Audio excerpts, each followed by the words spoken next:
Good afternoon, good morning, everybody. Thanks so much for joining this next episode of In the Nick of Time. We're going to get started in about 8 minutes now, so stay tuned. We're going to have the great team of Hack the Box with us today to talk about the cyber talent, the gap, how to solve that talent gap, how to keep up in cybersecurity and learn, how to put in place labs and hands-on learning for your team. So it's going to be a lot of interesting discussions, also looking at the threats and how malicious actors are evolving. So stay tuned. We're going to get started in about 7 minutes.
Good morning, good afternoon, everybody. We're going to get started in about 5 minutes now, so stay tuned. We have the friends from Hack the Box joining us to talk about how to keep up in cybersecurity, how to learn, how to really get hands-on lab experience. So it's going to be a very interesting discussion in the next 5 minutes. If you've not seen our latest video on Learn with Nick about modular architecture, feel free to check it out.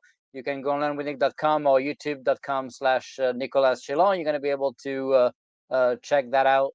We explain the importance of microservice architecture and how to cut a monolithic application into domains and microservices to be able to be more nimble and flexible. And we give you the example of Ask Sage, our new company that's bringing OpenAI GPT to the US government.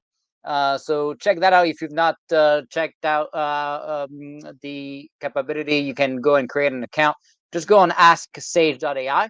You'll be able to register an account. We can not only do real-time queries to the bot, things like asking for the METARs for pilots, but also ingest custom data, DoD data, U.S. government data, whether it's insights, whether it's policies, governance.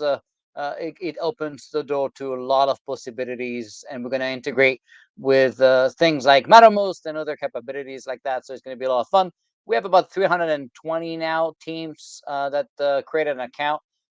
So if you want to share with anyone you know that's in the government or working for a government contractor, please do that. We also are looking for people in the VA to be able to help us ingest veterans related data so we can make it easier for veterans to find services that they deserve so we can do better as a country. So if you know anyone over there that's willing to help us, or maybe a nonprofit to help us bring this to the veterans, please reach out to us as well on the website asksage.ai. All right, stay tuned for another couple of minutes.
Good morning, good afternoon, everybody. Thanks so much for joining this next episode of In a Nick of Time.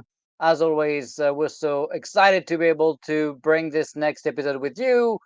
We have great guests with David and Marshall joining us from Hack the Box. It's going to be a very interesting discussion on cybersecurity, looking at how to keep up, how to invest in yourself and learn, and really pay attention to hands-on labs so you can actually know how to defend and protect networks. and keep up with the crazy pace of IT and cybersecurity. Before we get started, I wanted to remind everybody to subscribe to the show if you have not done that yet. Please.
All right, let's try that again. I guess StreamYard decided to freeze on us. So with that, I don't know how much you heard of what I said or didn't say. So we're gonna say it all over again. We're so excited to have you today. Thanks for joining this next episode of In the Nick of Time. We have two amazing guests today, David and Marshall, joining us from Hack the Box. We're going to talk about key investments you have to make in your cybersecurity learning and how to keep up and how to make sure we have a fighting chance at fighting against some of the malicious actors that are using more and more innovative techniques and tactics. So it's going to be a very interesting episode. If you've not yet subscribed to the show, please do that. Go to inthenickofTime.tv and register now. Wanted to also remind you, if you've not tried it out yet, go on learnwithnick.com and try it out for free. We have new videos every week and great content both on DevSecOps, zero transformation. You have a 50% off if you're a veteran military or civilian, and 20% off for everybody else with Let's Beat China as a coupon code here. So check that out. You'll see a lot of videos that we published are already getting a lot of great feedback when it comes to managers as well as technical people.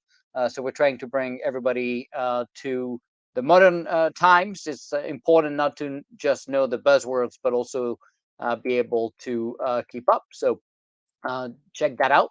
We just launched a new company, AskSage.ai. If you've not checked it out, please do that at AskSage.ai. It's effectively bringing OpenAI GPT to the US government. So we have a lot of great integrations with data sets from the US government teams, both DoD and civilian agencies. We can ingest custom content. We can do real time queries, stuff like asking for the METALs for airports, weather, for go no go decision for flying. I mean, we have a lot of great custom use cases. So go check it out. You can create an account for free, and then if you have a custom use case or you want us to ingest data and make it something more customized with customized personas, you can reach out to us and we can do that as well. So check that out at AskSage.ai. Uh, Finally, if you missed the video that we published this week, go check that out. On modular architecture, we explain the importance of cutting your monolithic architecture into microservices to be more nimble, more flexible, and also be able to better document your cybersecurity controls with using OSCAL and OSCAR, which is a new project from the Linux Foundation. So check that out on YouTube. If you want to check that out on YouTube, youtube.com/Nicolas Chillon, you'll be able to see all the videos as well. If you've not done that yet, you can go to the store at store.inthenickofTime.tv. All the profits, 100% of the profits, go to the Fisher House to help veterans. So check that out. We have a lot of fun T-shirts and goodies. So always as a reminder to go do that. With that, let's talk now and bring our two guests today, Marshall and David. Quick background first. David has 20 years experience of sales with more than 10 years providing enterprise security solution to Fortune 500. Before his time at Hack the Box, he worked for Checkpoint Software, and he has spent time working for the Israel-based cyber threat intelligence company before that as well. And Marshall is a head of sales engineering at Hack the Box with close to a decade experience in cyber. After studying as the first sales engineer at Hack the Box in 2021, he is now the head of sales engineering, and he has been promoted to direct the global sales engineering organization. You can see the two LinkedIn profiles there. With that, let's bring them on. Let's say hi. Hi, how are you doing, guys? Hey, everybody. Hey, Nick. Nice to see you. Yeah, I'm Hey, so Nick, excited. thanks for having us. Absolutely. We're so excited to have you. Very exciting. So much to talk about when it comes to cybersecurity and learning and how to keep up. So, we have a lot of questions we got both from the audience, but also from our discussion. Before we get started, I always want to give you the chance to give a quick background on your journey. So, why don't you start, Marshall, first, and then we'll go to David. Yeah, absolutely. So, it's an interesting story. When I first kind of branched into just the IT field in general, I really was in the restaurant industry. So I was in the hospitality industry for quite a long time and pivoted to working in IT. At that point, I started my own business doing hardware repair and consultation. And a funny story, when I was working on a Python script, I ended up breaking something, as all engineers do, and I ended up Googling the error. And about 5 or 6 links down, I stumbled across Hack the Box, and I was mesmerized. I was, what is this? And figured out it was a hacking community, and I was at that point completely invested. Figured out you had to hack your way to become a member. So I was, like I said, completely invested at that point. And that's really what launched my cybersecurity career. About 5, 6 years later, I get into pen testing. Through those 5, 6 years, working with different local agencies around my area, universities, commercial space, along with the public as well. And then, one day I was looking at the job boards that Hack the Box has and recognized that there was an opportunity to work for the company that got it all started for me. So that's what landed me here as the first sales engineer for Hack the Box, and been here for about 2 years now. Ah, that's a pretty amazing story, right? That's how you managed to not only thank back the company and the community that helped you get where you are, but now you can expand and make it available to even more people. So that's pretty exciting. Thanks, All Nick. right, Yeah. so over to David now. Yeah, hi. So my journey has always been sales related, but I've kind of taken the technical part of sales very seriously. So I spent close to 10 years in the wireless industry, and during that time, I got to work with some government and large corporate clients. This is when I was like kind of fresh out of college, and I actually discovered security through BlackBerry Enterprise servers and selling Blackberries. It was the only encrypted messaging platform at the time, right? So that was kind of like where I got a little bit of a taste of understanding cybersecurity. And then fast forward, I ended up kind of tripping and falling into a job in the checkpoint software office in New York City. Spent about 5 years there, and then I've kind of hopped around to some threat intelligence companies and F Secure and various other kind of cybersecurity related companies. In the midst of all that, being lucky enough to be taking on global roles where I worked with some of the largest banks in the world and some really prestigious like large clients that were dealing with some really serious cybersecurity issues. So, um, and then in 2021, I ended up making the jump over to Hack the Box. I thought the platform was really interesting and very relatable to me on a lot of levels, which we can talk about more. But Mhm. I ended up being the first salesperson in the U.S. for Hack the Box, along with another person. We kind of kicked off the U.S. sales team. There was only two of us, and 2 years later, here I am, and now I'm running the U.S. sales team. So that's my journey. Yeah, so exciting, so exciting. We're glad to have you. Um, so for people that want to start asking questions, we have already a lot of questions from social media. So feel free to start asking in the comment section. Just start with a Q so we know it's a question. We already have probably 20. So it will be great if you want to ask your question to ask it now. With that, over now to you, Marshall. Mm. When you think about the current gap, right, and when it comes to cybersecurity talent, a lot of people, you hear a lot of different numbers, particularly in the U.S. Millions, allegedly. I don't know exactly what the right number is. I see a lot of different sources, different numbers. But when you think and you see, kind of the demand and what's happening specifically on the talent side, what is the current situation when it comes to the talent gap in cyber? No, that's a great question, Nick. And like to your point, there's so many different answers to this, right? But I think one that stuck out to me was a study done by ISC2 last year, where they did an analysis on 2022, and the demand for cyber skills within our industry is just increasing day after day. And one of the interesting things, specifically referring to the gap, is that there's a shortage of talent currently we have in the industry. I think they pulled out the number roughly around 3.5 million. There's a shortage of around 3.5 million users, or just talent in general for these cybersecurity jobs. And the shortage really comes down to certifications, experience, and education. Like to your point, there's definitely a lot of statistics and studies out there, but I think that one's really stuck out to me because it just hit home. One thing that I personally can relate to is really trying to break into the industry, right? And kind of referring to my story earlier, Hack the Box really helped me kind of branch into that because of the hands-on training and the experience that it gave. Right at that point, it was a lot easier to pivot into an industry that I fell in love with.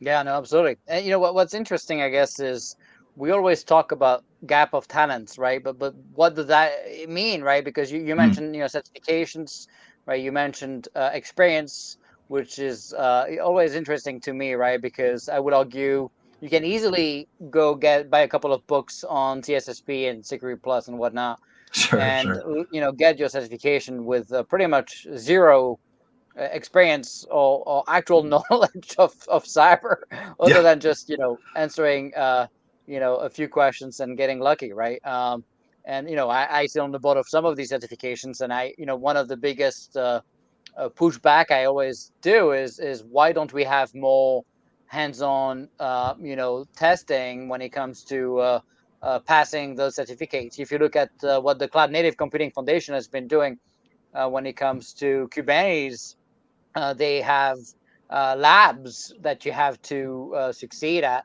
before even being able to get your certificate. And I think Mhm. that's a much harder and a much more valuable certificate to get for Kubernetes, because you can't cheat your way in just with a couple of books, where you have to really do the stuff. So when you look at this talent problem, right? How do we solve that gap, right? Is this just like, hey, we're not, we have an education problem? Is it the schools not promoting this career enough? Is there not enough curriculums out there to build the next generation of talent? It's pretty well paid, obviously, so you would think people would be fighting to get in the door. So what do you think is going on? Nick, I think you hit it on all fronts here. I feel like even when I was back in university, there wasn't really a clear path for cybersecurity professionals. Sure, you had computer science. You might have had some sort of minor that focused on cybersecurity, but it really wasn't the hands-on stuff that we were all looking for. It was more so compliance, regulations, that kind of thing. So yeah, I completely agree with everything that you just said there. I think one of the things that is really unique about this industry, along with others, is the self-discovery aspect. You constantly have to continue that education, and just it's just a rinse and repeat type of training. There's new CVEs coming out all the time. There's different attack surfaces heading out. Artificial intelligence is getting even stronger, which introduces a whole entire new type of cybersecurity. We're seeing a influx on how many businesses, small businesses, medium businesses, et cetera, just in the e-commerce space, getting attacked. There's so much to branch out in, that I also think, that last point that you said, there's so many people scratching at the door trying to get in. It really does come down to the hands-on training. Books will not cut it. They're a great resource, but it really comes down to the hands-on training. And I know David and I have talked about this quite a bit, so I'm sure he might have a couple of things to say on this as well. Yeah, there's a there's a lot of depth to this question, Mhm. because There's also like a gap within teams, right? So there's a gap to get people into security, but there's such a lack of hands-on knowledge. So you might get an education in security, but to Marshall's point, you really didn't do a whole lot of hands-on. So when I'm talking to cyber teams that are actually in the world and telling me the problems they're having even within their team, is there's a gap in knowledge within that team. So 80% of their team barely has any hands-on training. So this hands-on, the lack of hands-on training is really a problem that starts early on in the way that we approach cybersecurity training in general. And also, it's not like I learned cybersecurity and then it's over, right? We have to treat cybersecurity more like an athlete treats their sport. Like you don't just go one day, okay, I know everything about basketball, and then just stop practicing dribbling and learning new moves and playing defense and getting all the things. It's a continuous process and it never really ends. So if you're in the field and you're not doing some kind of hands-on training on a regular basis, you're essentially falling behind. So there's a lot to cover there. It kind of starts in the beginning with like what the curriculums are, and then continuously even once you finally bridge that gap, get employed, there's another gap that has to be bridged, which is to get you experience and relevant hands-on experience. So a lot to try to solve here. Yeah, Definitely a well, lot to that's unpack. interesting, right? Because you see effectively, as the schools, right? When many universities reach out to me to take some of my curriculum and my knowledge, I guess, and put it into curriculums, but most of them wanted a 5-year cycle of updates, and I was like, I'm not going to put my name behind something that's stale and stuck in time. I want to I wanted a, at the very least, a 3 year. I wanted a 1 year, but then I was okay, maybe we can find a middle ground and get to 3 years. And then they refused, and so they went back to 5 years. So I refused to partner with the universities, and created Learn with Nick, because we wanted to have something updated every 6 months. But that tells you also, like, kind of the economics. I would argue there's plenty of money, obviously, to update the curriculums, at the very least every 3 years, if not every year. But they refuse to do the work. There's also like a talent problem when it comes to the professors and teachers, right? Because are they Mm. keeping up, right? And are they hands on? Sure. And are we just dealing with Team F that didn't make it, right, in the actual cyber world? And then those are the people we want to be teaching the next generation. So are we invested? Do you feel like schools are investing enough and understanding kind of that velocity aspect? Because that's fairly unusual, right, compared to other fields, the kind of that crazy IT velocity. I think they're Yeah, starting to. I would agree with Yeah. that, David. Yeah, Yeah. 100%. Yeah, It's we it's a we slow definitely see that quite process. a bit. Yeah, go Go ahead, ahead, please, Marshall. David.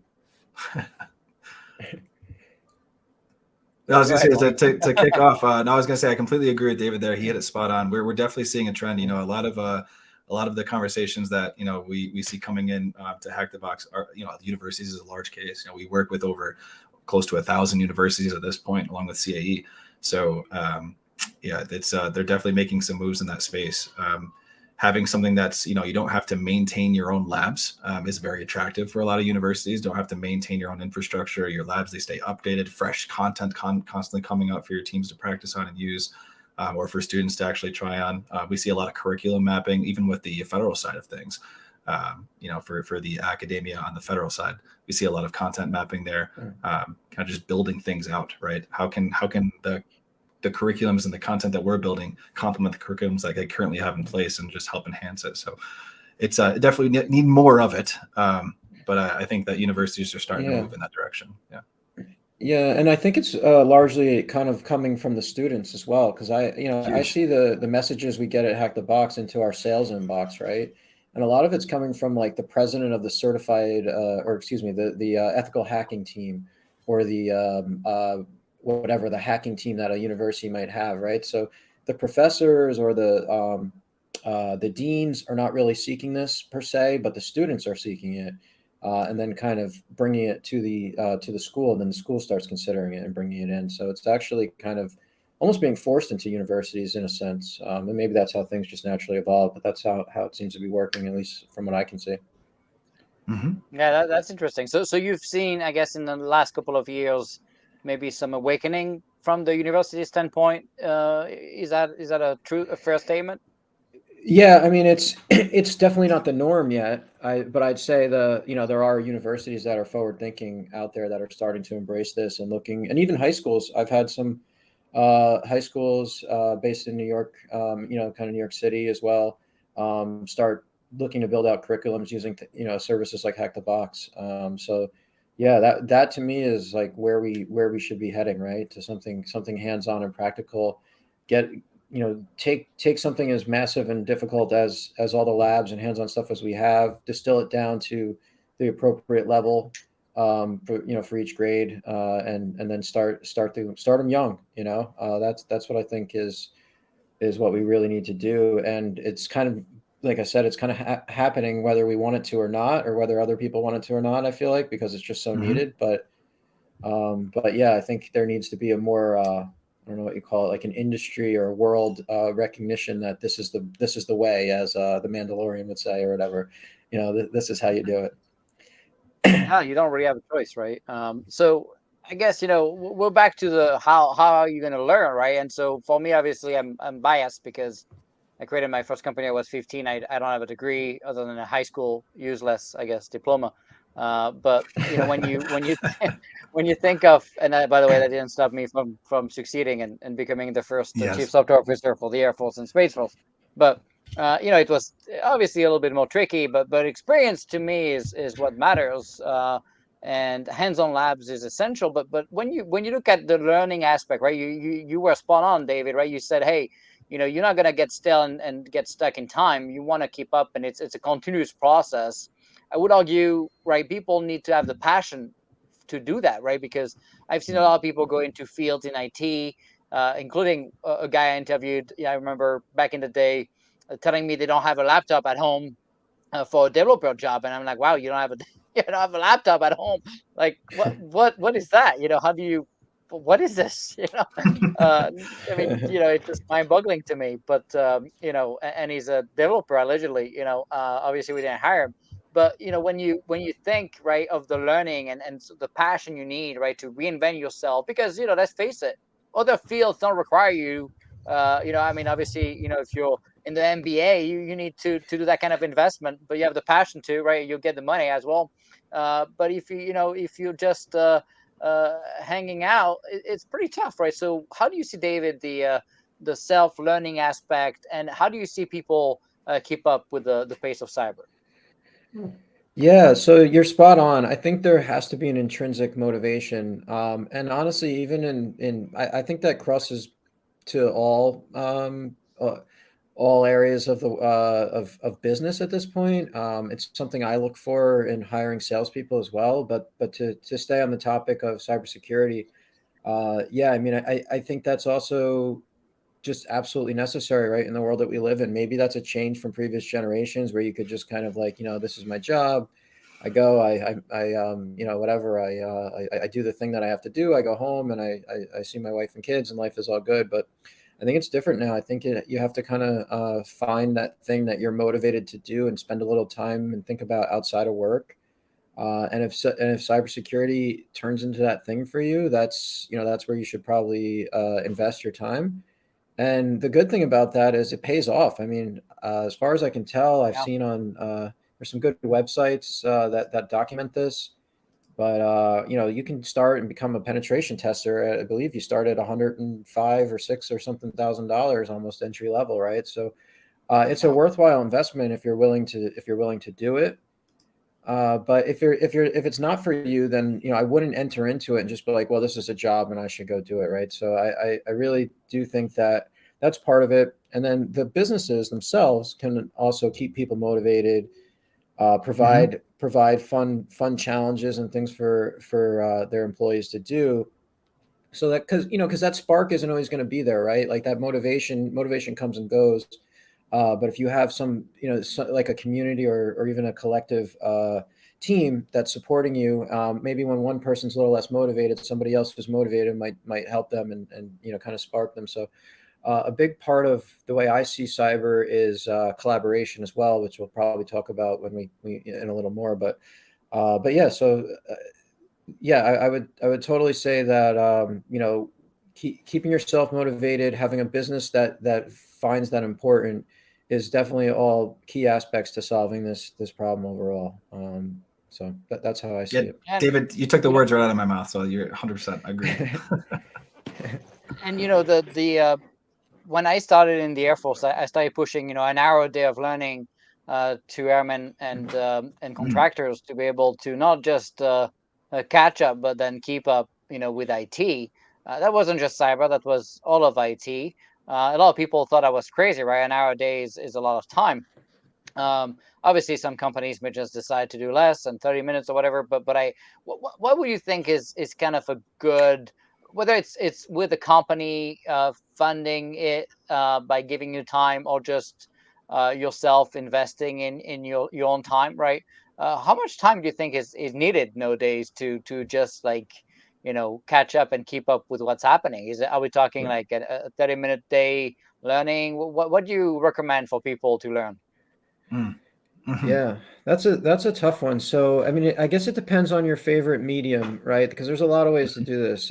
You can listen to podcasts, you can read a book, you can watch YouTube videos. There's a lot of things you can do, right? Just to at least keep yourself aware of what's going on.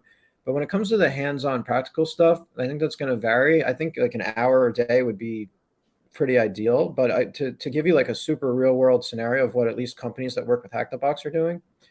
It's pretty common. We hear this across the board that at a minimum they do about 2 hours a week on a Friday, let's say, and they get Hmm. together and as a team they do like team learning exercises in the hands-on labs, whether one person's leading that or they're doing it together as a group.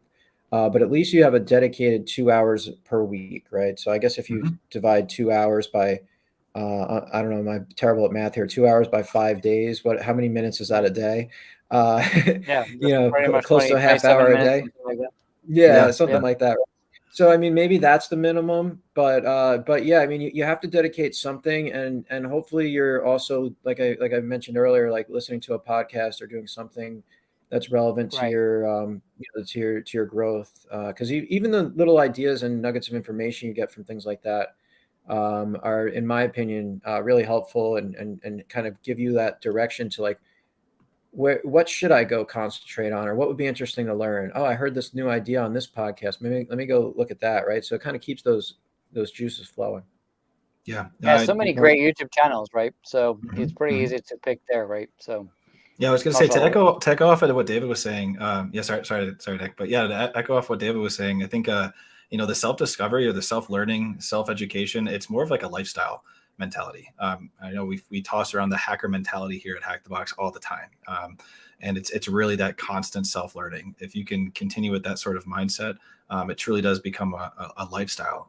Kind of what David just said. It's not necessarily you have to dedicate an hour a day or 40 minutes a day to what David said, 40 minutes for five days type thing. It's more so like you listen to podcasts, read up on stuff, subscribe to some news outlet that you really enjoy and get your briefings through the day. Go over like major CVEs that happen, this week and things like that, because I feel like at some point or another, you will become a decent enough penetration tester, SOC analyst or whatnot to not have to spend the crazy amount of hours getting to that bar. Once you get to that bar, it's about maintaining it and then just being kind of ahead of the curve and keeping up. And I think that comes with understanding what's out there and what's happening. Now, don't get me wrong. I'm not saying, don't go with the hands-on lab experience, because that's the gold. Like that's where everything really lives. But yeah, I think it's the really just the hacker mentality. Yeah, and tactics and procedures can evolve, right? And Absolutely. new actors are using more and more advanced things. I would argue, it was pretty easy to hack into U.S. companies, and it still pretty much is, Yeah. because of the lack of talent and the lack of cyber defense we have in place. So malicious actors are not even using the most advanced techniques because they don't have to, right? But the more we raise the ball, the more they're gonna do that, and so then you have to evolve. And so I think anyone thinking, hey, my cyber defense posture is where it needs to be is pretty much already wrong.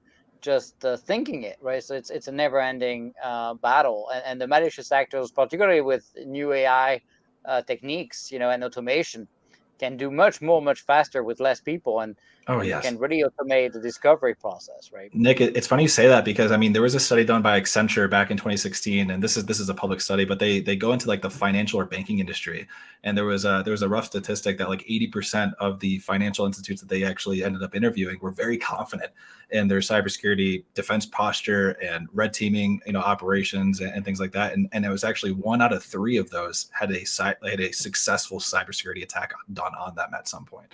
So yeah, to your point. I think you're It's spot it's on. it's better to be less confident, right, and more secure than the other way Yes. around, right? So, Yeah. Yeah. So it's yeah, it's so not it's learning. not if, it's when, right? So Exactly. Yeah. Exactly. Yeah. So learning is never ending. I can relate to this, and this was kind of what drew me to Hack the Box in general.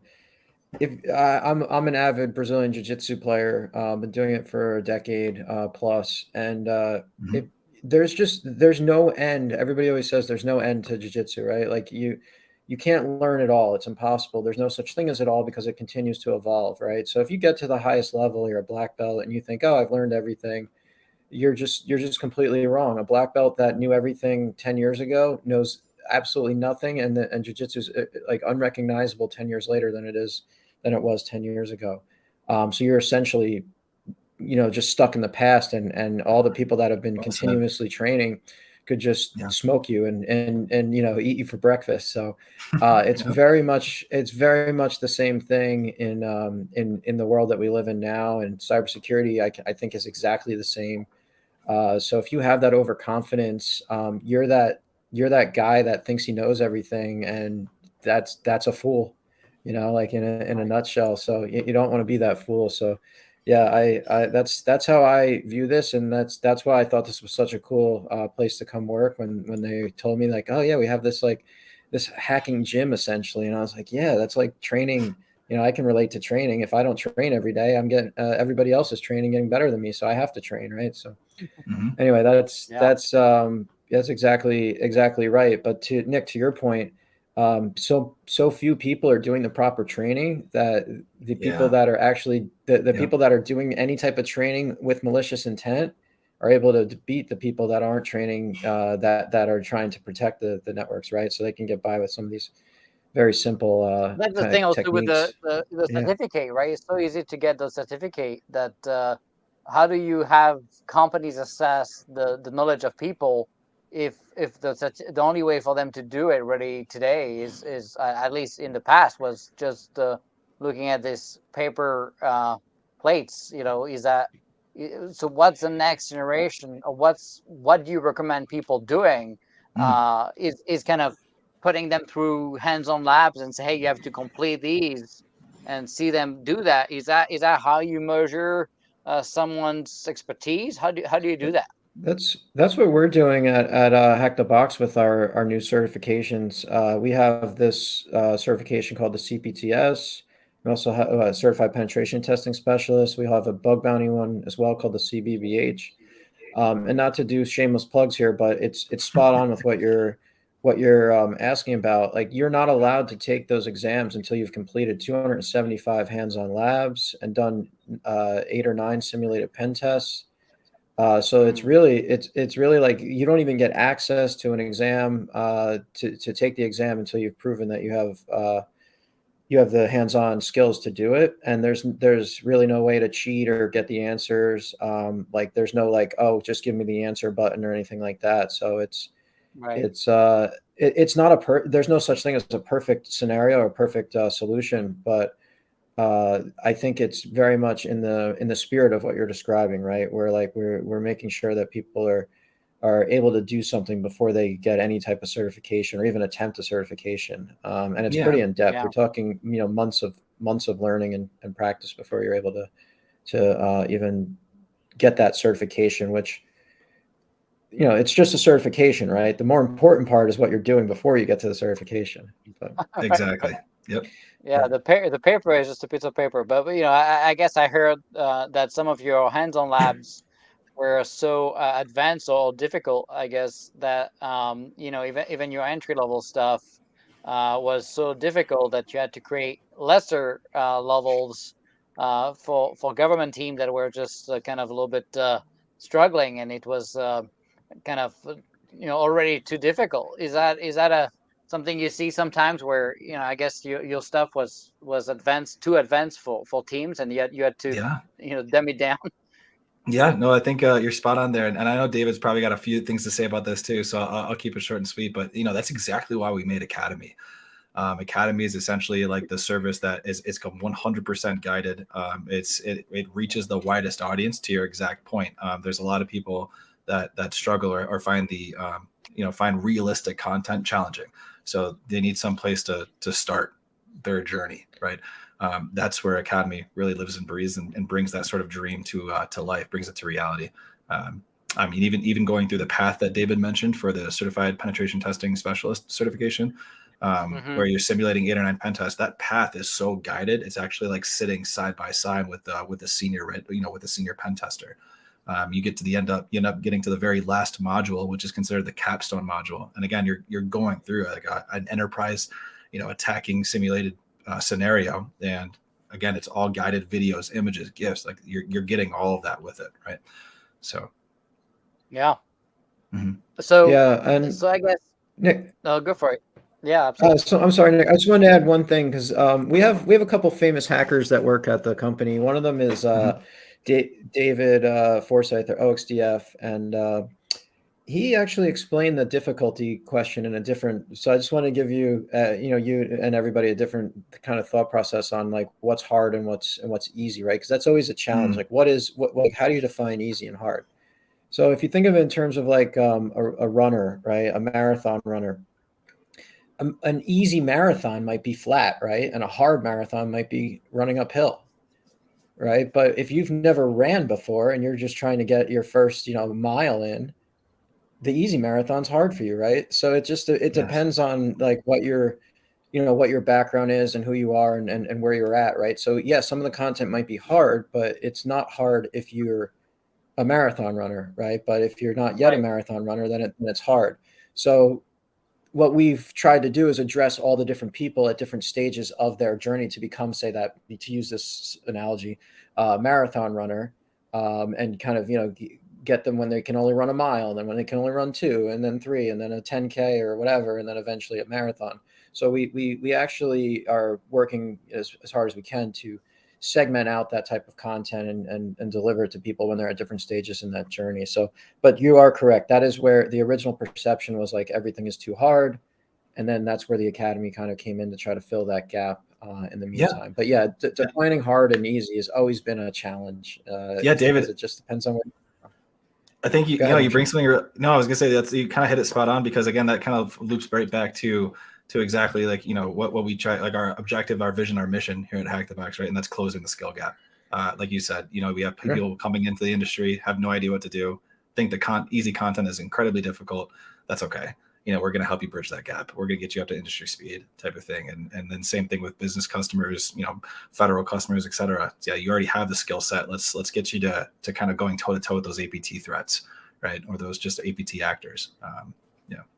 Yeah, it's interesting because if you take a step back on the army use case, or the DoD use case, obviously they didn't really know that they were not at the level that they were supposed to be at. They were Mm. all ticking the boxes on paper with those fancy certificates, right? That our dear government decided to require to be able to get one of these jobs. So it's just interesting for me as an anecdote to say, hey, they had the paper, they were checking all the requirements, but yeah, they couldn't even complete the most basic of your use cases, and you had to dumb it down for them to come and join you and get to that level of maturity. But the fact is, the way we used to assess people was clearly not good enough to get the best of great talent, because clearly Mm. they couldn't do the most That's basic stuff. So that's really that's interesting. So that would boil down in my mind, Nick, to you're never been truly tested, right? Mm. If you yeah, think exactly if you go and you do a bunch of boxing on a bag and you're like, oh yeah, and you've got a coach next to you certifying you, saying, yeah, you're great, these hands are the best hands, right? You're fully certified by my book, but you've never been in a fight, right? And then you get into a right. fight and you get knocked out in 2 seconds. It's exactly the same thing, really. Yeah, That's where these simulated hacking labs really come into play. They give you that opportunity to test yourself and see if you're really ready or not. yeah, it's kind of the same. I always argue with the U.S. and China. We've never had an actual wall-time engagement. Knock on wood. Yeah. We may have it soon enough with Taiwan, but the fact is, Yes. right now it's complacency and convenience is just like going rampant because people just feel like we're doing pretty good, but again, we've never had an actual fight against China, so maybe we're gonna get a pretty tough surprise. It's almost like the teams going to the Olympics, but if you never show up to the Olympics, you could think you're number one, but you're not until you actually go and Exactly. compete, right? So, That's a great Yeah. so point. anyway, let's move to the next because I have a lot of questions for Sure. you guys. So, Yeah. obviously, we talk about that a little bit. Reading books. A lot of people can just effectively go answer ABCD questions and pass one of these Security Plus, ESSP, CEH, whatever certificate. Um, but do you feel like people really are competent in cybersecurity without that hands-on experience? Unfortunately, no. I think it's a direct no for me. Don't get me wrong. Reading books is critical. I probably read 10 to 15 books related to cybersecurity, or whether that be AI program. I mean, anything really when it comes to programming. I'll try to get my hands on it and just read about it, right? But the certifications are a great way to just kind of test your skill against the standardized, just the standardized industry level, right? Going for something like CPTS, CBBH with the certs that we offer, doing some of the pro labs will get you your own certifications. That's like attacking enterprise networks and their simulated corporate network environments. Those are great. And there's always something that I learn, even going back into like Academy and going through the certifications there, doing something as trivial as, Nmap enumeration, right? I was pen testing for 6 years before I came over to Hack the Box, decided to go through that module. Yeah, I learned something new about IDS and IPS evasion and packet fragmentation. Thought that was pretty cool. So again, like there's always the constant self-discovery. Reading is super important, but if you don't get the hands-on skill sets, it's all in vain, in my opinion. Yeah, I would add on to that in a sense that it's really hard to get experience even if you start your job at a company, right? Like I've dealt with companies that have interns and they're giving them practical experience, but to your earlier point, Nick, they're really not getting experience with dealing with a live event or hacking, right? Yeah. So what you really actually, to get experience, you almost have to do the hacking, right? You have to do the bad thing. But if you do the bad thing in a safe way, in a safe environment, then you're actually getting experience where you can say, okay, a bad person or a hacker, a bad actor, excuse me, or a hacker, they're doing these things, and these are the things I need to prevent. So instead of, like, when you get your job, instead of just looking at like indicators of compromised IOCs and just being like okay, well, it looks like, there's an alarm that went off. What do I do here? And getting good at following alarms, you can then kind of shift that to like understanding behavior and looking at, like, what does this mean? What does that mean? And putting those things together to understand a behavior that you've already done and understood intuitively now, because you had enough time to practice and do those bad things, right? So I would argue that the only way to really get experience in cybersecurity is to act like an attacker and take on that mindset and simulate that. David, you bring that up because it's, what you're kind of talking about is more from the defensive angle, right? Incident responders, threat Sure. hunters, Yeah. threat intelligence type of thing. And I couldn't agree more. I mean, even you brought up OXDF or David before, Yeah. and he mentioned he was a SOC. He worked, he worked in the defensive side of things for a better amount of 10, 15 years, I think. And the best analysts, right? The very best ones, the cream of the crop, they understand the red teaming tactics, the offensive tactics. And the question is, how low is that bar, though? Yeah, that's the $1 million question. when you say the best, like, you just need a little bit of experience having done some offensive, simulation of being a bad guy, right? To be above that bar, because the bar is pretty low. Well, I mean, David, not a lot of people have that. Yeah, we're seeing that in the industry, though. Like when we are doing market analysis, we're seeing a huge transition into the purple team training. We started seeing that towards the end of 2021, and definitely hit a stride in 2022, and definitely before that. But that's really where we saw a huge push for it. So there's even training out there we're seeing a big shift in the type of training that's out there. It's not just for pen testers. It's not just for SOC analysts. It's like, how do you bridge that? How do you have something that could be done by two teams at the same time on different ends of the spectrum? How can you bring that collaboration to a training environment? Again, that doesn't come from reading. It comes from hands-on, getting in the same quote unquote room and doing it together. Right. Yeah, Well, I that's think you giving me the perfect segue for my follow up here Yeah. on the skills, right? People always wonder, cyber is a big field, right? It's not just the title, right? You have different jobs in the cyber field. What are the jobs you feel like are already booming right now, and which ones are maybe seeing the biggest talent gap, and maybe what are kind of the specific skills that are already in demand right now? That's for David. Sorry. Yeah. Oh, okay. Yeah, so I think there's a huge gap in the like operational and like SOC, if you will, analyst roles. I think there's a very big Mm-hmm. gap there. But we can talk about that in a second. I think in terms of like what's in demand, I think that people that are able to do some sort of pen test, whether it be application or network or cloud, and then I'd say cloud probably being the most in demand, cutting edge thing that I'm seeing, being able to pen test. And the thing with the cloud that's in demand is actually understanding like how one pivots from one application to the next. For example, a lot of training right now is you're looking at application in isolation, but you're not really understanding like, if I compromise this application, what can I then do next, right? So having a actual cloud environment where you can pivot among cloud services is very rare, and something that I think is in demand that we're seeing, especially at like large financial institutions and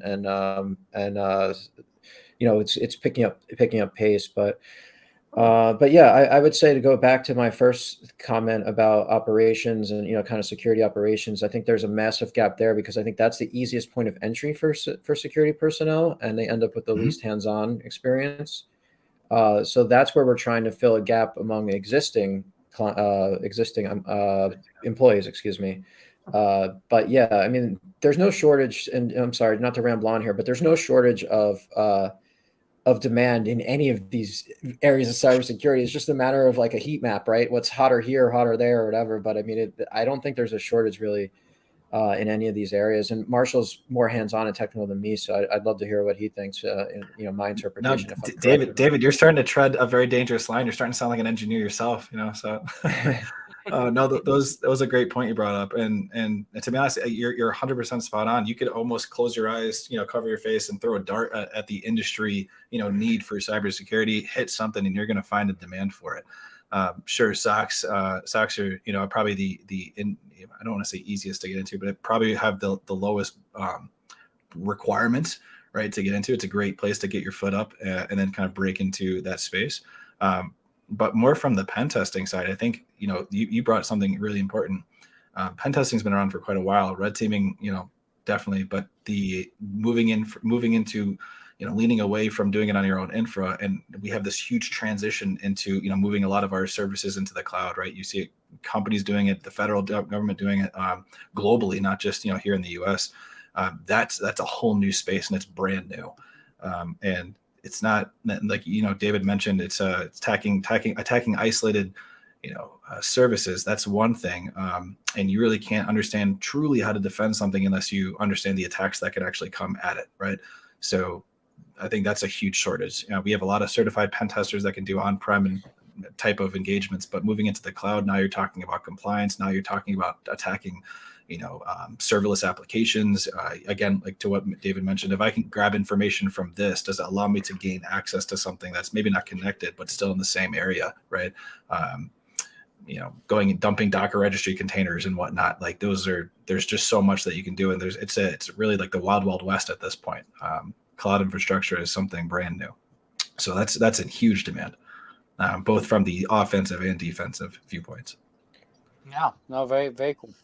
So I guess gives plenty of options for people listening that are Mm. looking for where to focus. I guess if you like the offensive aspect or the defensive aspect, it's a very different universe. I think playing both is actually pretty healthy, so you can compare Hmm. and learn, both sides of the puzzle, so you have a better understanding of what's happening.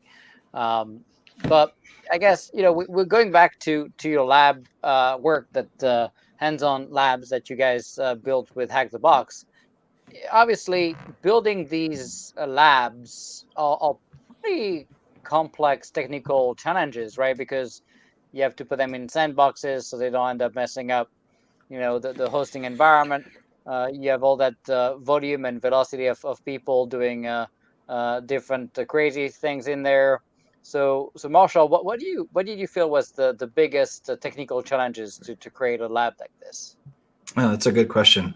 There's definitely a wide variety of answers here, coming down from how we hosted on the infrastructure level, all the way up to kind of what David brought up earlier. For those that are brand new, kind of facing that sort of client facing challenge. Hey, if I don't have my own infrastructure, how do I actually connect to these labs? How do I engage with them? Type of thing. And I guess kind of starting from that angle, we actually offer a web based attacking VM that you can actually utilize right from the browser. So I think that actually solves a huge challenge for people that are looking to break into the industry, Oh, don't really have exactly. their own Right. Yeah. own infrastructure set up. So that's a huge challenge that I think we overcame, and it offers a whole nother type of entry point for breaking into cybersecurity. But sandboxing the environments, we utilizing tools like KVM, and vCenters, ESXi, et cetera. Like they make containerizing, obviously Kubernetes as well, make containerizing applications pretty well. So the challenges there, maybe don't have too much to say on that aspect. But yeah, I think that probably sums it up, at least from my angle. Not sure, David, if you Yeah. had any points there. Before you move on, I thought there Yeah, was please. also an aspect of having to build your own cloud effectively. I don't believe you Mhm. host it on a public cloud, right? Yeah, no, like, great point. So yeah, we host all of our content on our own infrastructure, which, I mean, not to, if I say that wrong, the infra team might yell at me. They definitely had put in a lot of work on making sure that everything was really strong there. But one nice thing is that we actually, if you're going to, pivoting back to what we were just talking about with regards to cloud, we actually host all of our cloud stuff natively on cloud. So you're not getting some sort of sandbox environment when you're going to attack and learn on AWS or GCP or Azure or things of that nature. You're actually spinning up live instances on that platform. So, you know, Yeah. One thing I can add is, that we have two platforms, right? Just looking at it from like how Hack the Box approaches this, we have our mhm, main platform, which has like 2 million people on it, right? And some of the technical challenges there are how do you allow resources to be shared and still make the experience great, right? And I can't get into the details because I'm not the person doing that, but essentially, they allocate a certain amount of resources per certain amount of users, and the experience is generally pretty good. On the business side, what we did is we've given everybody their own dedicated environments, right? So if you're mm, if you're a government entity or a business, you don't have to deal with anybody like resetting your lab or messing with anything that you've done or changing anything on an environment, leaving stuff behind that they should have, like bad hygiene, anything like that. You're all getting your own kind of experience with your own company and as a with a private VPN instant, private server connection and everything like that. So those are the kind of things that we solve for, like basically making sure that the experience that the user had was top notch, and then for our business clients to make it even specifically untouched by anybody other than them. yeah, yeah. And Nick, to kind of pivot off of that question too, I probably should have mentioned, we have this crazy, I shouldn't say crazy, we have this very intense sanitation process when it comes to developing our actual labs as well.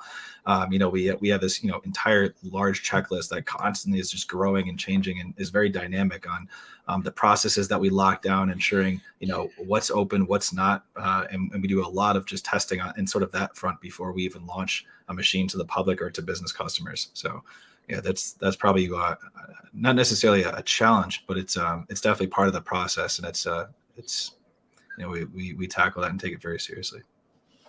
Yeah, interesting. Mhm. So I guess, Marshall, obviously you've seen kind of the evolution of tactics and procedures with malicious actors reacting to the defensive methods that companies are using. What evolution have you seen recently when it comes to tactics? Yeah, another good question here. So really there's so many different attacks that are constantly happening, and there's different spaces. I think like we have different attacks that you'll see in the medical sectors versus the financial sectors, commerce, etc. But I think one of the big things that's hitting across all fronts is API attacks.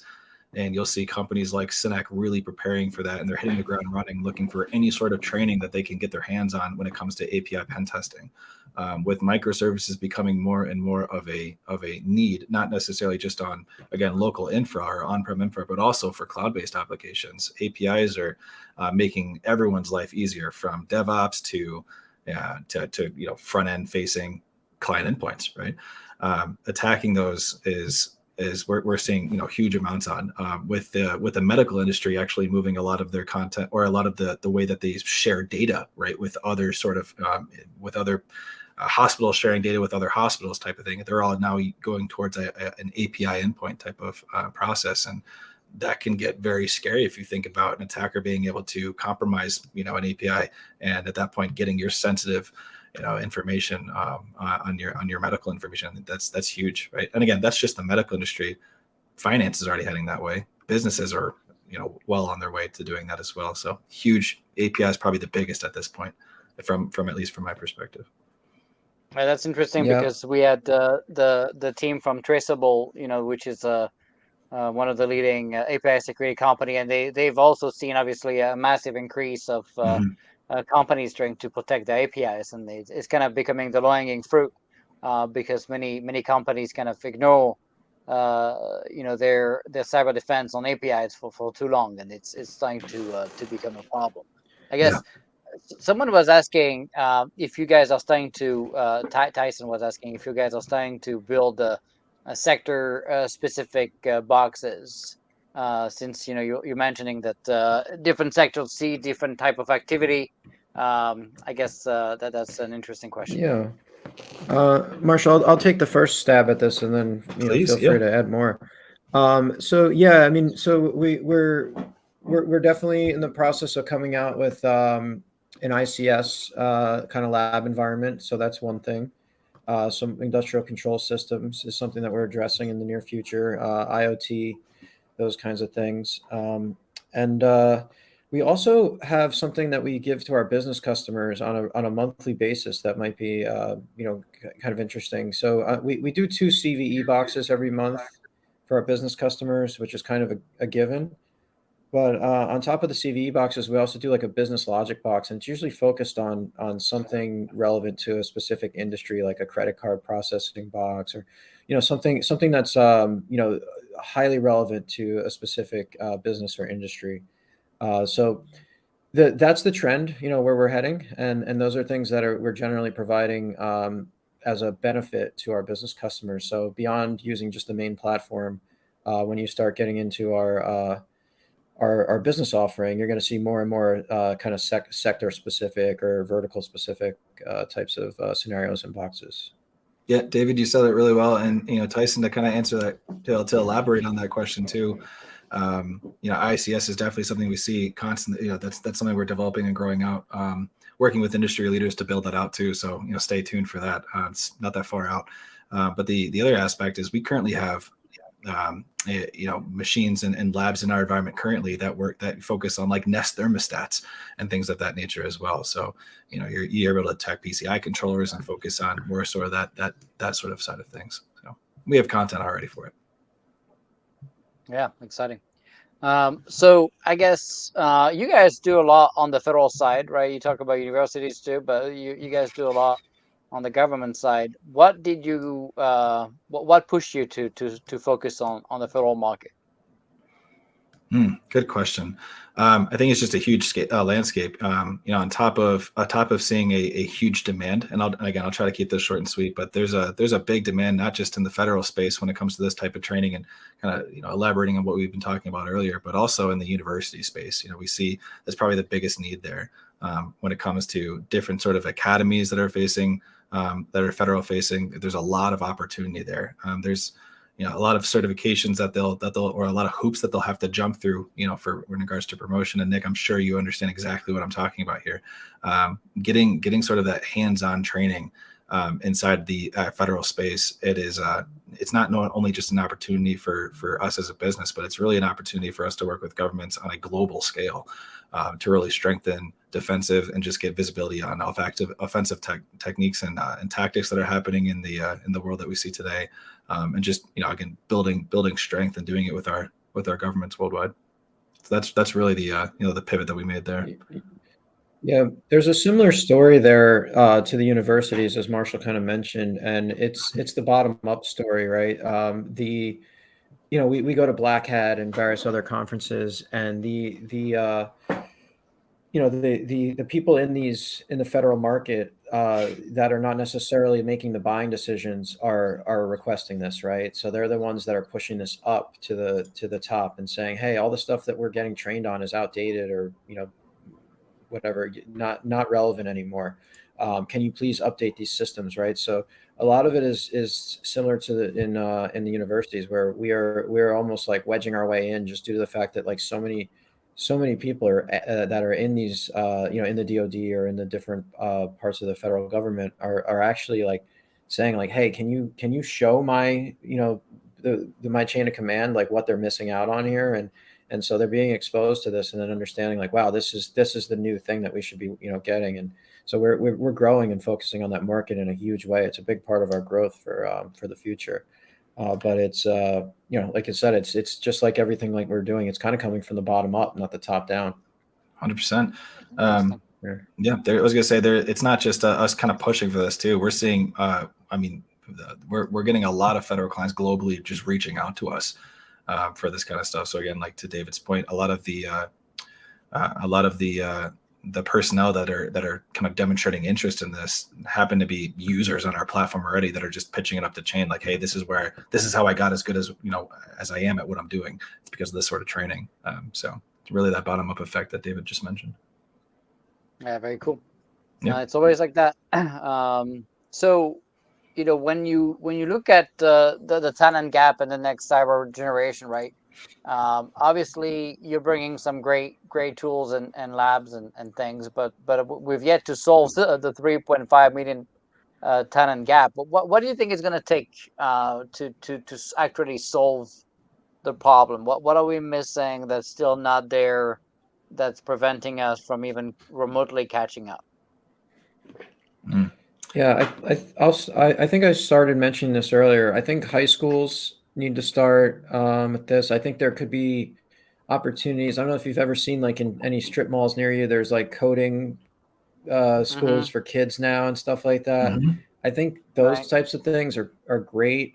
Starting getting your kids hands-on understanding of coding and concepts related to IT or STEM, I guess you could say, and then making that kind of go into something like a cybersecurity, starting them even at that young age, giving them that base of understanding, and then like curriculums in junior high schools and high schools should definitely be plugging this stuff in where they can. That to me is like a really good start. And then obviously in college, there's all sorts of opportunities now with like esports and those kinds of things that can be built around this, kind of like war games, if you will, for lack of a better term. Red versus blue, PvP, player versus player type of scenarios, which we have on our platform as well. We have a thing called Hacking Battlegrounds. It's kind of like joining a Fortnite server or whatever. You can just hop on and find somebody to play PvP, excuse me, hacking. So those kind of things, like almost building it into like a cultural aspect of how we do things. Like as popular as Fortnite is, it would be cool if there was a something took off where millions of people were practicing hacking in a fun way, right? So I think if we could really build out a culture around cybersecurity, make it fun and interesting. And then the last thing I'll say on the topic is, once you get to a job too, right? I think it should be the same thing. There should be almost like what's the word I'm looking for?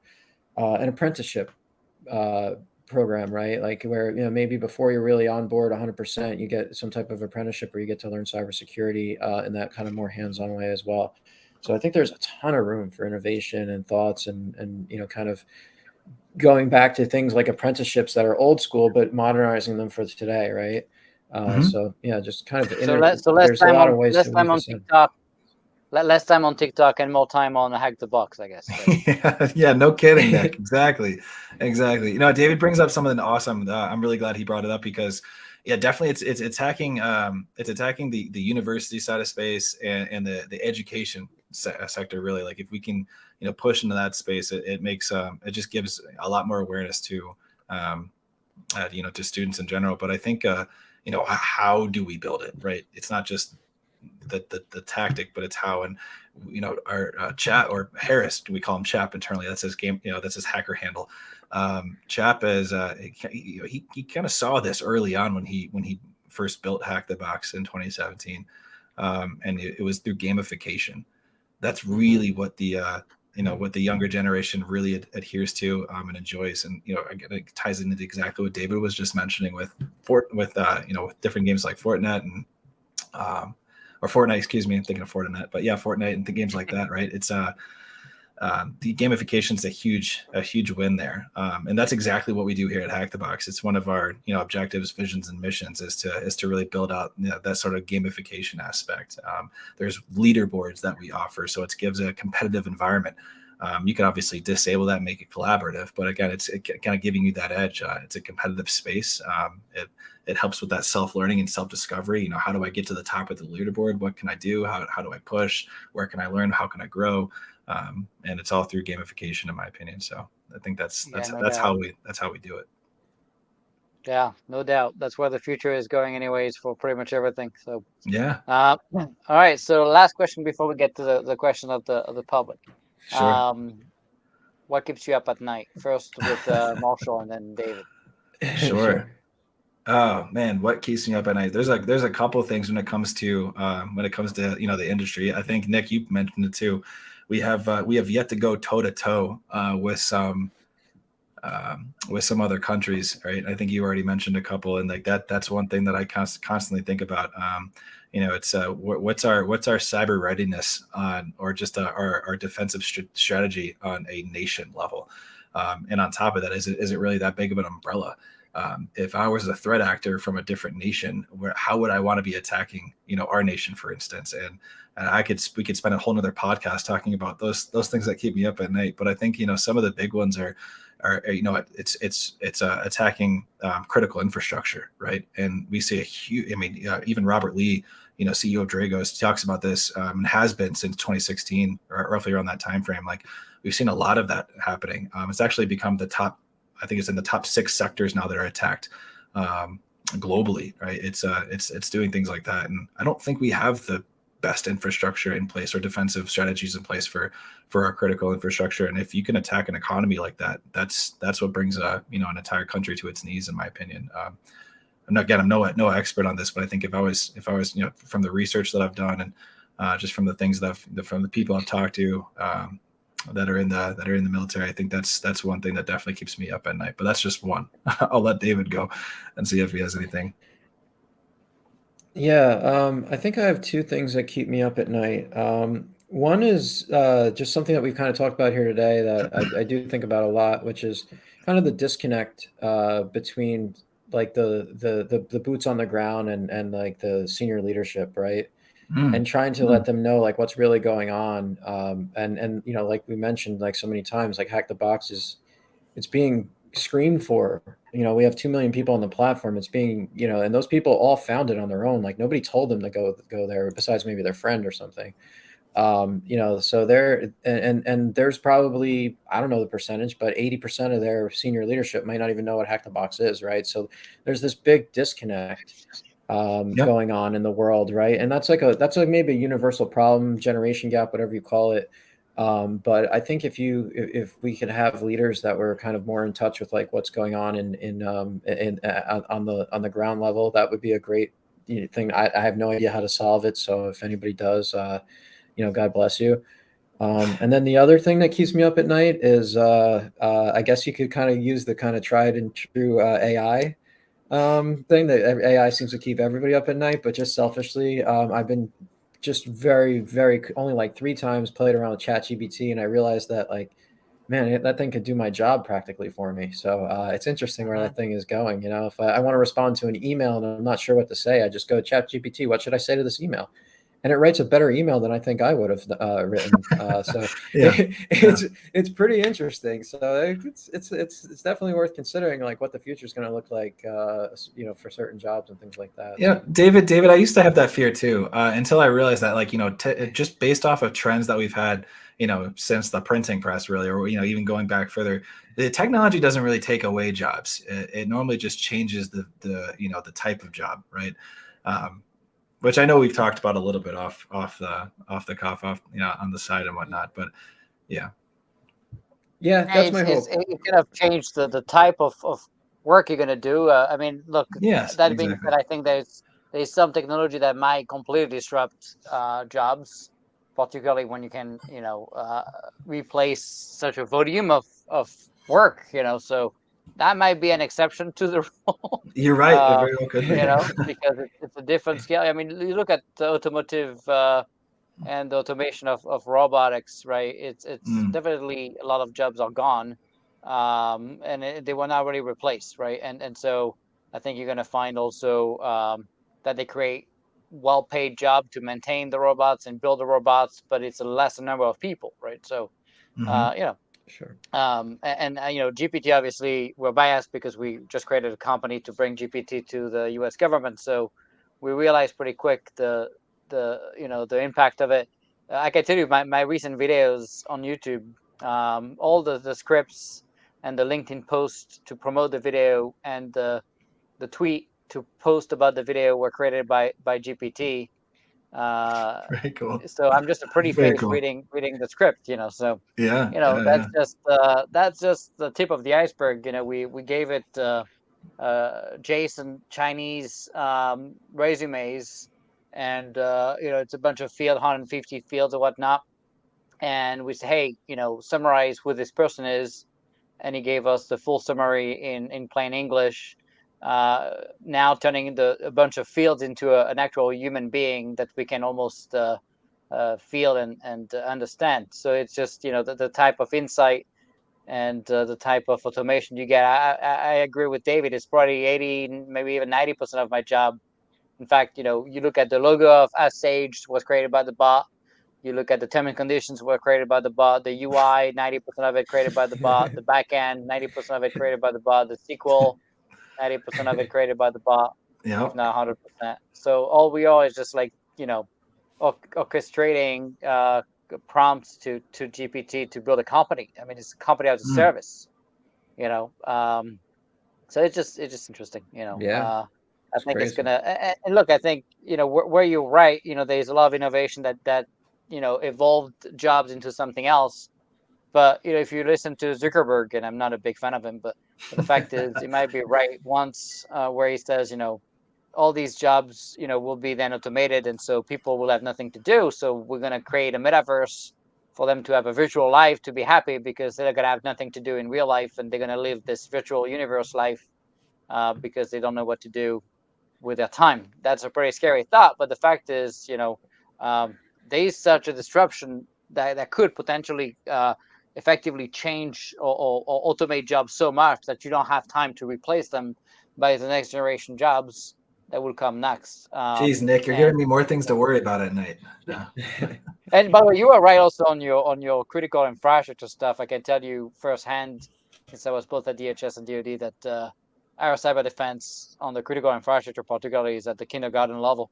Um, if not, you know, Hmm. China already having infiltrated, I would argue probably 40% of the grid, hmm and is just waiting to push the button when it's convenient for them to attack Taiwan. So you know, there's definitely a lot of fear, particularly when it comes to the cyber defense. We're doing very well in offense, but it's pretty useless if your defense is just um, you know, melting down by the time you're done typing. You know, so Yeah. Yeah. No kidding. anyway, No kidding. so let's take a couple of questions from our dear friends here. Sure. Sure. So Tyson had a great question again. To your comment about cybersecurity performance being something like sports performance, has there been any studies conducted by Hack the Box or another organization regarding how much continuing education is required for skill maintenance and whole enhancement? That's, I guess, for David. Yeah, I mean, I don't know how people try to quantify these things like Malcolm Gladwell with like the 10,000 hours. I don't know if Mhm. that's what he's alluding to. But I don't know how you would quantify that, right? Like, I mean, Kobe Bryant talks about, or used to talk about, um, that he would get in the gym at 4 a.m. and then practice 3 times throughout the day, and then his opponents would only be waking up by the time he was on his second practice and all that. So I Yeah, mean, I remember that one. Yep. Mhm. yeah, my study would be Kobe Bryant did better than the guys that didn't practice as much. So you know what I mean? Like, I'm not really sure Yeah. how you put an exact number on that. That's kind of tough, but yeah, I It's mean, also where you it's put the probably a bar, right? Like worthwhile you said, thought. if the bar is already vastly underestimated because of stuff we don't know, then you're just setting the stage for what you think is the best. But again, that's not the best because you don't know what the best is. So then, Mhm. how do you really know what it takes to become the best if you don't know what the best is? So it's just interesting. Spot on. Yeah, I think kind of getting towards more of the is there anything that we've done on Hack the Box in regards to studies? No, but there is data that we look at where it's like the people that are top performers, they spend time on the platform. Um, so I mean they're constantly knocking out challenges, machines, attacking pro labs, etc. So usually the first ones to get what we call blood on a blocks, or getting first root essentially is what that means. They're on the platform constantly. They're constantly training. What keeps them up at night is probably training and being the best at this. Right. So that's Yeah, kind of from some of the metrics that we see. no doubt. It's a never-ending journey. It is. It is. So Tyson again is a very small guy. Was asking, given your credentialing model, what are you doing with regards to outreach and advertising to explain the value of your credentials to prospective employers and their hiring manager? Yeah, I guess I could start with that. So Mhm. we launched our big launch for the CPTS, which was actually our second of the two. Can We you had already spell done it? What C. does that mean, Oh, I'm CPTS? sorry. Certified Penetration Testing Specialist. Here we go. So Thank you. our big launch with Familiar that term. was basic. Yeah, sorry. So that was basically launched in August, give or take, or soft launch in August. It's been out for of 2022. Excuse me. It's been out for I don't know 6 7 months or whatever that is now, and or 5 months. But anyway, that there's been a whole marketing campaign around that we've done, and we're seeing a lot of traction. There's comments and discussions going on around LinkedIn all the time about it.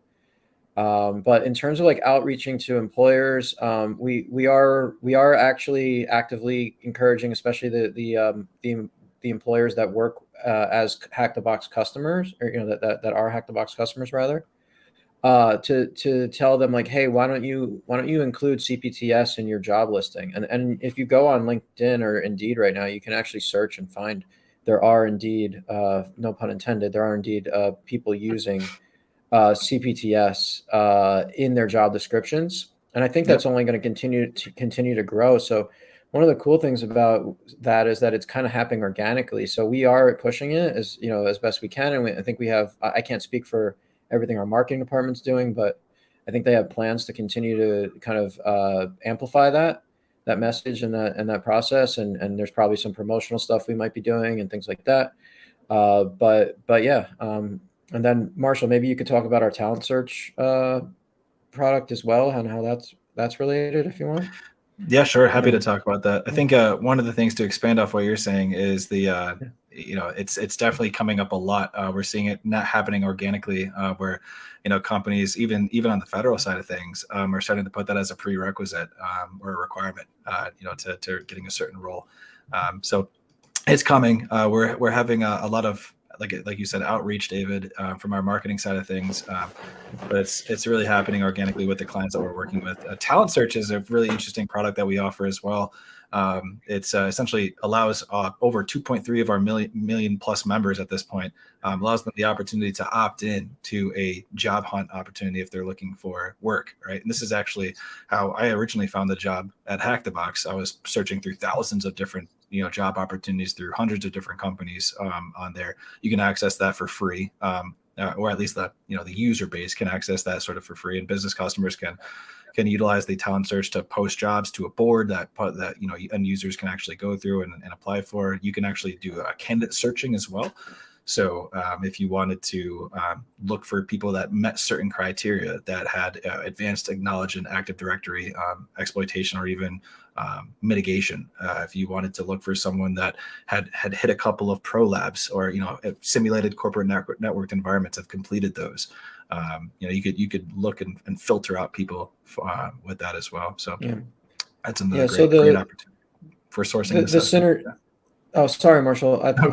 So the synergy there is we have a product that essentially allows our user base to find a job. We allow the companies using the platform to post jobs, and in one of the things that we think that companies will start to filter for is who has passed these certifications, right? So it's in its early stages, right? But that's ultimately the plan, is to kind of attack cybersecurity from all angles, meaning from like sourcing the original person, assessing their skills that they say that they have, and actually confirming that they really do have them through an assessment process and a technical interview, and also certifications that kind of filter for you to be able to get there in the first place, and then continuously training them and then retaining them throughout the life cycle as an employee. So it's kind of a full cycle thing, and it never ends, right? There's no beginning or end. It just continues, because even the things that you do for retaining and engaging employees can actually be recruiting activities without going down a whole rabbit hole there. So it's a circle, the circle of life, if you will, goes on, and that's our vision. It's the 360 approach. Yeah, I love it. That's I like it a lot. This is actually pretty small. Well, I think we're almost out of time. So what we usually do, right, is we're going to let each of you say the parting words. Before that, I'm just going to remind everybody of the next episode next Tuesday. I guess the 7th of February, we're going to have the great Lisa Palmer, who is the chief AI strategist. So we're going to talk AI a little bit. So Marshall, if you, oh, David, I forgot. I think it's David that mentioned GPT. Maybe both of you are worried about AI now, I guess. Yeah. Maybe I made you enough worried that you may want to listen to what she has to say. She is bringing a lot of, and that's often the case with AI expert, right? They bring a lot of discussions on ethics. I love ethics, right, to a point, because I also care about our nation having the best AI technologies. If China doesn't give a crap about ethics, then we're in trouble, right? So I'm a little bit worried sometimes when I saw the previous team at the Jake, which is a joint AI office in the DoD, spent a good 80% of their budget on ethics reviews and documents instead of any kind of tangible AI capability for the warfighter. So we do need to think about ethics, and I care about not making sure the world is not ending with bots killing all of us or whatever. But we also need to take a step back and realize that China is not waiting for us to figure it out, and we need to. And I also can tell you that the nation that will control AI will control the world. So that's something to think about. All right, so next Tuesday, 1 p.m. Eastern, as always, that's going to be a fun time with Lisa. With that, first over to David, and then Marshall for the parting words. Yeah. So, Nick, thank you for having us on. This was great. I really appreciate the opportunity to kind of talk and give some of my thoughts and talk about Hack the Box and my journey. But yeah, I mean, my parting thoughts are just basically that, although this is a problem, I remain optimistic that we can solve it. And, I think the future is bright. It's easy to go down those rabbit holes and think that, that everything's, bad and get all anxious and worried about the future. But I think that, things tend to work out for the best. At least I like to be optimistic and think that way. So I just hope everybody, learned something today and is, optimistic about the future and wants to kind of spread the word about the stuff that we talked about today.